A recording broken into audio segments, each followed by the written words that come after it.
اللہ تبارک و تعالیٰ فرماتے ایمان والے مرد اور ایمان والی عورتیں نماز کا دامن تھام لو، صبر کا دامن تھام لو. اللہ فرماتا جنت نہیں عطا کروں گا، جنت بنانے والا خود اللہ تجھے مل جائے گا. اور اللہ مل جائے اس سے بڑھ کے کیا دولت ہوگی. اور سچ بتاؤں ہمارے نبی کو کیا عورتوں سے محبت نہیں تھی؟ امت کی عورتوں سے محبت نہیں تھی؟ آپ کو معلوم ہے ہمارے نبی کے پاس کچھ قیدی عورتیں آئی جن کے ہاتھوں میں کڑیاں اور پاؤں میں بیڑیاں. ہمارے نبی صلی اللہ علیہ وسلم کو پتہ چلا تو ہمارے نبی صلی اللہ علیہ وسلم نے فرمایا کہ یہ جو عورتیں قیدی بن کر آئی ہے اس میں جو سب سے بڑی ان کی سردارن ہے ان کو میرے سامنے لایا جائے. تو وہ جو سامنے آئے تو اس کے سر پر دوپٹہ نہیں، اور وہ آنے والی کون معلوم؟ حاتم تائی کی بیٹی. حاتم تائی جو بہت بڑے سخاوت میں مشہور تھے اگلے زمانے میں، جو عیسائی تھے ان کی بیٹی. اور ہمارے نبی صلی اللہ علیہ وسلم نے جیسے دیکھا کہ بغیر دوپٹے کے آئے، ہمارے نبی صلی اللہ علیہ وسلم نے اپنی گردن مبارک کو جھکایا اور صحابہ کرام کو ڈانٹا کہ ٹھیک ہے تم نے ہاتھوں میں کڑیاں باندھی ہے، پاؤں میں بیڑیاں باندھی ہے، یہ قیدی بن کر آئی ہے، مگر ان کے سر کا دوپٹہ کہاں ہے؟ تو صحابہ کرام نے کہا وہ تو جیسے آئی ویسے ہم یہاں پر لے کر آئے. ہمارے نبی نے فرمایا اگر ہماری بیٹی ہوتی تو بغیر دوپٹے کے باہر آتی؟ ہماری بیٹی ہوتی تو بغیر دوپٹے کے باہر آتی؟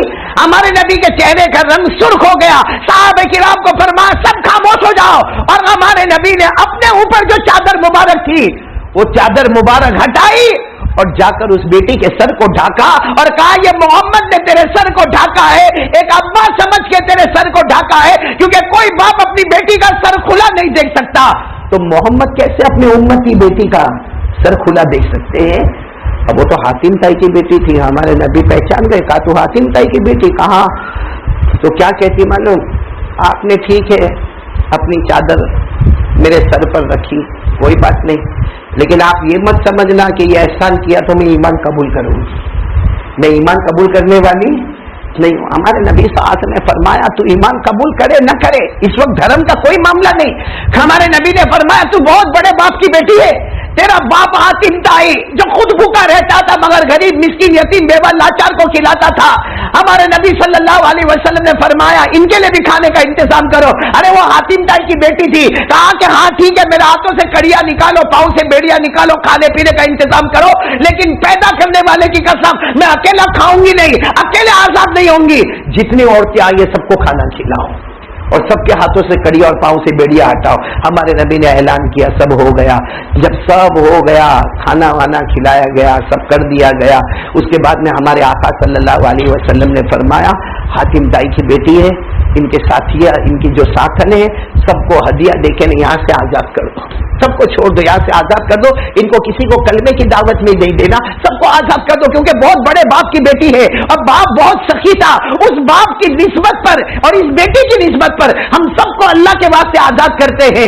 بس جب سب کو آزاد کرنے کا کام آرڈر آیا تو حاتم تائی کی بیٹی گردن چکا کر آئی، کہا اللہ کے رسول ہم سب کو کلمہ پڑھوا دو، ہم سب کو کلمہ پڑھوا دو. ہمارے نبی نے فرمایا نہیں میں اس لیے آزاد نہیں کرتا کہ مجھے تمہیں کلمہ دینا ہے، مجھے کلمہ تھوپنا نہیں ہے تمہارے اوپر.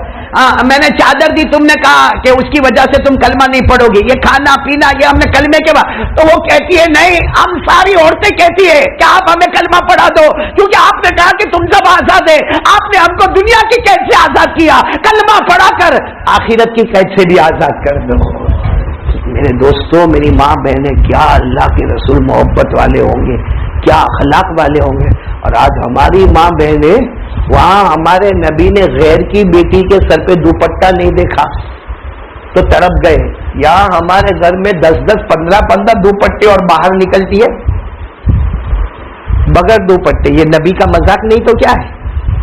قیامت میں نبی پوچھیں گے حاتم تائی کی بیٹی غیر تھی، میں نے اس کے بالوں کو کھلا نہیں دیکھا، میں نے گوارا نہیں کیا. اور آج ہمارے کباڑ کو کھولو 10-10 12-12 اور الگ الگ ایمبرائڈری والے الگ الگ کلر والے دوپٹے اور ڈریس ہوں گے، لیکن وہ عورت باہر نکلے گی دوپٹہ اڑا ہوا کہیں. تو کیا قیامت میں ہمارے نبی کو ہم جواب دے سکیں گے؟ کیا ہے یہ معاملہ، کیا ہے؟ اور ہمارے ماں بہنوں کی زبان پر گالیاں، اللہ اللہ. ہم کبھی کبھی سوچتے ہیں مرد وہ گالی نہیں دیتا جو ہماری ماں بہنیں ایسی خطرناک گالیاں دیتی ہے. تو میرے دوستوں، ہمارے نبی صلی اللہ علیہ وسلم کے اخلاق بھول گئے، ہم